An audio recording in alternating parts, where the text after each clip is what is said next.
community together in the town of Hayward this weekend and a chance to meet the local snowmobile club in Calumet. All that and more as we take you around the Northland, city by city. We start things off in Duluth tonight, where applications are open for the 2023 Chester Creek Concert Series. This will be the 40th year of these family-friendly summertime concerts. Concerts will be held every Tuesday at Chester Park. Applications are due February 12th and must include a bio, contact information, some sound samples, and other details of your performance. The Chester Creek Concert Series begins Tuesday, June 13th and runs through August 15th. Next, we head to the town of Hayward for a family fun day. Sunday will be the 4th annual Family Fun Day from 1 to 4 p.m. All are invited to enjoy the recreational forest.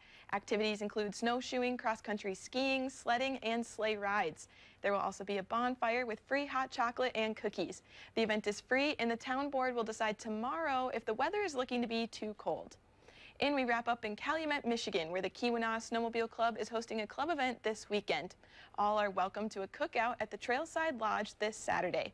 At the cookout, the club hopes to spread awareness about the work they do and encourage more members to join the club. Learn about snowmobiles, the need for more groomers, and other work that the volunteers do. The club maintains 200 miles of trails in the Keweenaw Peninsula, and work takes place all year round. Free coffee will be provided by Big B Coffee in Houghton. The cookout will run from 11 a.m. to 4 p.m. And as always, if there's something going on in your neighborhood that you think we should know about, send us an email and it might be featured as we take you around the Northland, city by city.